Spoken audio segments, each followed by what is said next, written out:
नमस्कार दोस्तों, स्वागत है आप सभी का आपकी अपनी YouTube channel Shyam class study में। आज की इस वीडियो में यूपी पुलिस परीक्षा में पूछे जाने वाली हिंदी के 37 महत्वपूर्ण प्रश्नों का प्रैक्टिस सेट लेकर के आया हूँ, जो आने वाली यूपी पुलिस की परीक्षा के लिए अत्यंत महत्वपूर्ण और रामबाण साबित होंगे। तो आज के इस प्रैक्टिस सेट को आप पूरा करिएगा ईमानदारी के साथ और अपना स्कोर कमेंट बॉक्स में बताइए कि आपने 37 प्रश्नों के प्रैक्टिस सेट में कितने प्रश्न सही किए हैं और आप हमारी वीडियो यूपी के किस ज़िले से देख रहे हैं। प्रैक्टिस सेट पसंद आता है तो वीडियो को आप लाइक कर दीजिएगा। चैनल को आपने सब्सक्राइब नहीं किया तो चैनल को जरूर सब्सक्राइब कर लीजिएगा। इस प्रैक्टिस सेट को आप अपने सभी छोटे भाइयों बहनों के पास जरूर शेयर कर दीजिएगा, जिससे वो भी उस प्रैक्टिस सेट को लगाएं और उन लोगों को भी अपनी तैयारी का पता लग जाए कि उनकी तैयारी यूपी पुलिस परीक्षा के लिए कितनी हुई है।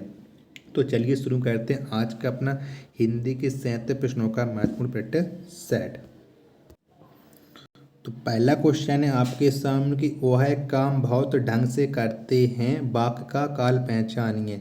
तो इस वाक्य में कौन सा काल है कि वह काम बहुत ढंग से करते हैं। तो इस वाक्य में काल है सामान्य वर्तमान काल। कौन सा काल है? सामान्य वर्तमान काल। ऑप्शन नंबर ए इसका राइट आंसर हो जाएगा।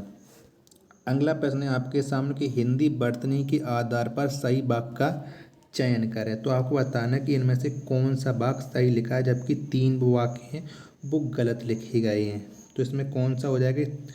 तुम इसके दाम देते जाओ। तो ऑप्शन नंबर ए इसका राइट आंसर हो जाएगा। काफूर होना मुहावरे का सही अर्थ क्या है? तो काफूर होना मुहावरे का सही अर्थ क्या होता है?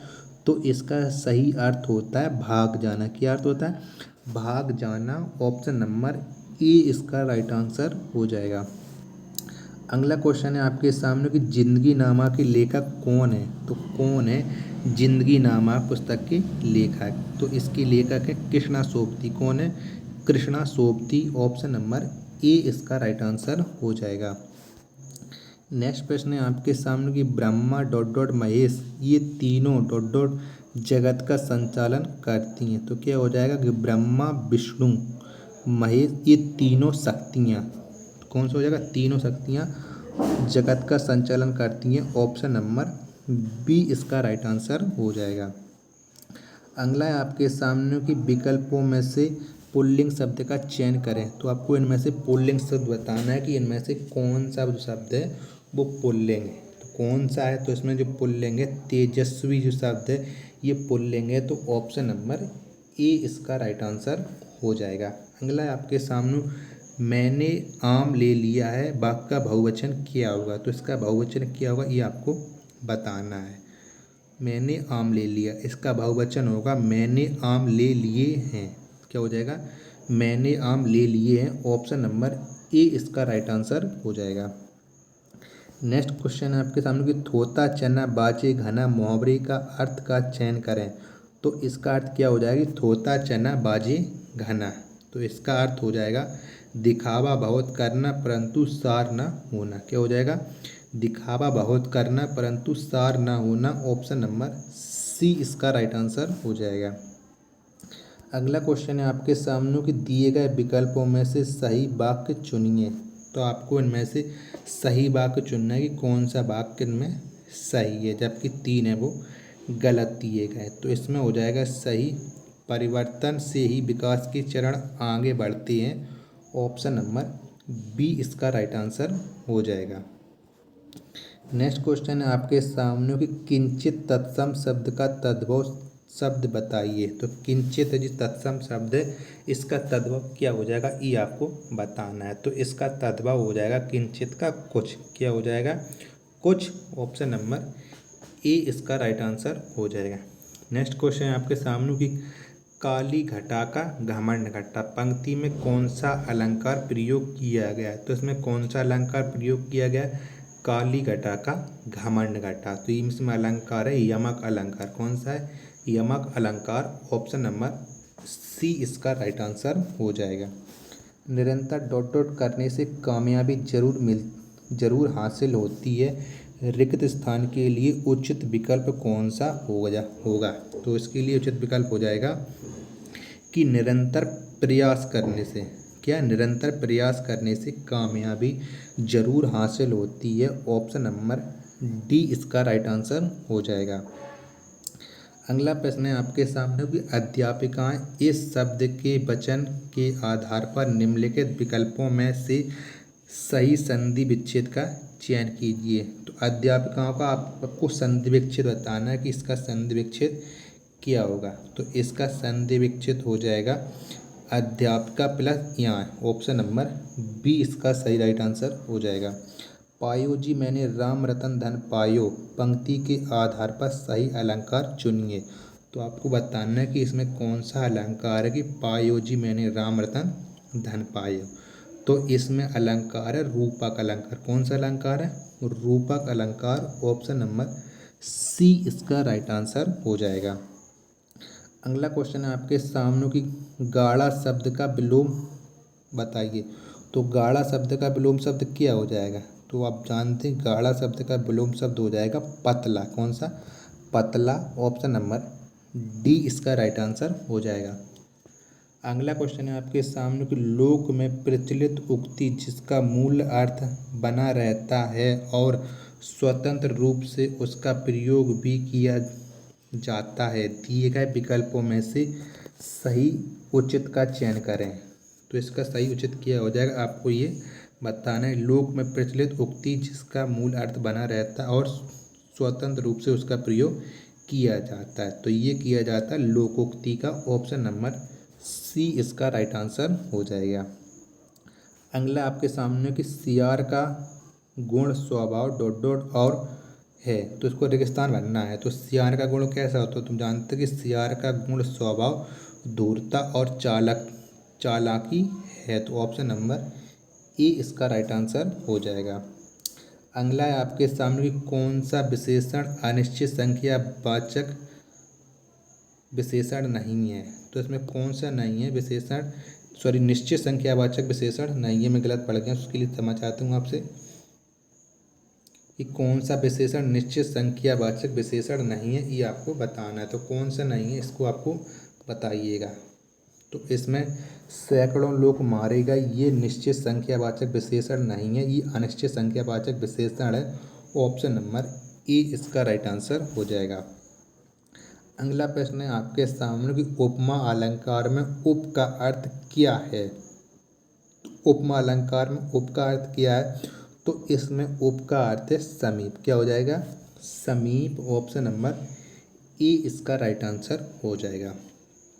बोध शब्द का समानार्थी शब्द कौन सा है? तो कौन सा है बोध शब्द का समानार्थी शब्द? तो इसका समानार्थी शब्द अनुभूति। कौन सा? अनुभूति, ऑप्शन नंबर बी इसका राइट आंसर हो जाएगा।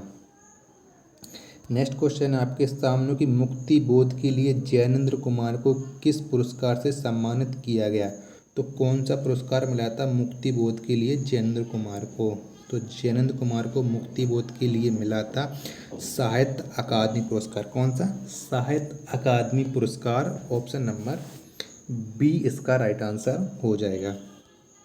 नेक्स्ट प्रश्न है आपके सामने कि मनुष्य जीवन में ब्रह्मचर्य, गृहस्थ, वानप्रस्थ के अलावा एक और आश्रम भी है, वह चौथा आश्रम कौन सा है? तो कौन सा है वो चौथा आश्रम? तो वो चौथा आश्रम है संन्यास। कौन सा है? संन्यास, ऑप्शन नंबर बी इसका राइट आंसर हो जाएगा। अगला आपके सामने कि दिए गए विकल्पों में से सही वाक्य चुनिए। तो आपको यह बताना है कि सही वाक्य कौन सा लिखा है। 3 नगरों के नाम बताइए। तो ये सही लिखा है, ऑप्शन नंबर डी इसका राइट आंसर हो जाएगा। अगला आपके सामने कि जटिल का अर्थ बताइए। तो जटिल का अर्थ क्या होता है ये आपको बताना है। तो क्या होता है जटिल का अर्थ? तो जटिल का अर्थ होता है पेचीदा। कैसा होता है? पेचीदा, ऑप्शन नंबर सी इसका राइट आंसर हो जाएगा। नेक्स्ट क्वेश्चन है आपके सामने कि यह कथा उस समय की है जब लंका जाने के लिए भगवान श्री राम ने सेतु डॉट डॉट के पूर्व समुद्र तट पर शिवलिंग डॉट डॉट किया था। तो शिवलिंग तो स्थापित हो जाएगा। तो श्री राम ने सेतु क्या हो जाएगा? तो सेतु निर्माण के पूर्व समुद्र तट पर शिवलिंग स्थापित किया था, ऑप्शन नंबर बी इसका सही राइट आंसर बैठेगा। अगला क्वेश्चन है आपके सामने कि दिए गए विकल्पों में से सही वाक्य चुनिए। इसमें आपको बताना है 3 वाक्य हैं, वो गलत है, जबकि चौथा है वो सही है। तो सही कौन सा है ये आपको बताना है। तो कौन सा सही है, तो इसमें सही हो जाएगा मैंने आपको प्रणाम किया था, ऑप्शन नंबर ए इसका राइट आंसर हो जाएगा।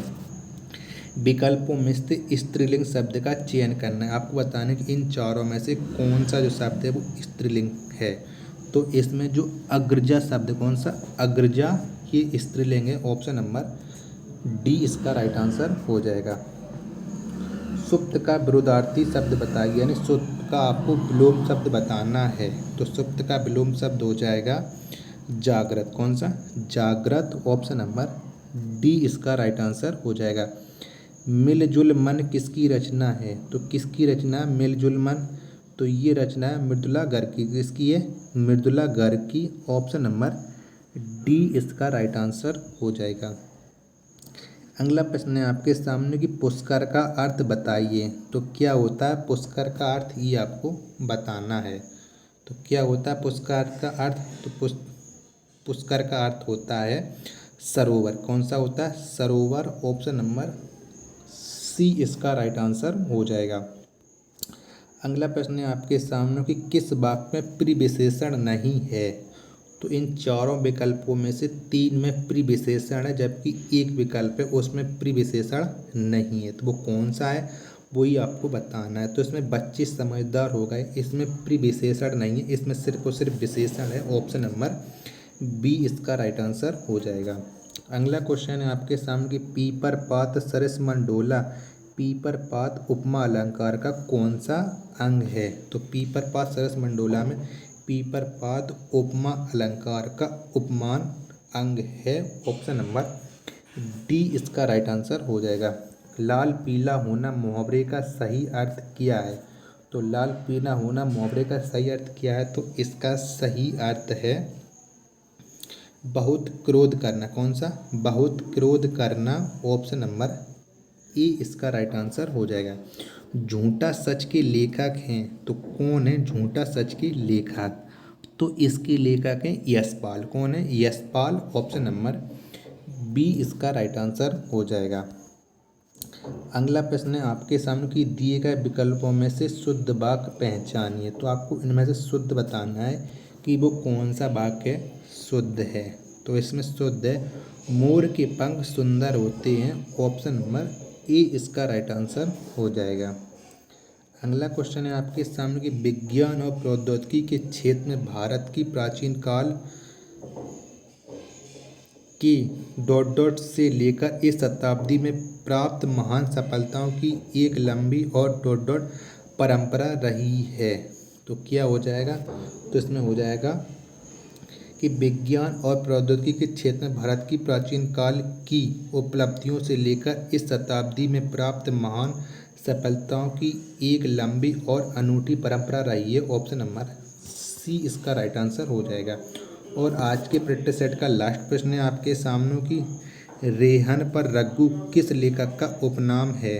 तो रेहन पर रघु किसका उपनाम है, तो ये उपनाम है काशीनाथ सिंह का। किसका है, काशीनाथ सिंह का, ऑप्शन नंबर डी इसका राइट आंसर हो जाएगा। तो अब आप बताएं कि आपने हमारे इस प्रैक्टिस सेट में कितने प्रश्न सही किए और आपको ये वीडियो कैसी लगी। वीडियो पसंद आई हो तो वीडियो को आप लाइक कर दीजिएगा। चैनल को आपने सब्सक्राइब नहीं किया तो चैनल को जरूर सब्सक्राइब कर लीजिएगा। मिलते हैं अपन नेक्स्ट प्रैक्टिस सेट में, तब तक के लिए धन्यवाद। जय हिंद प्यारे साथियों।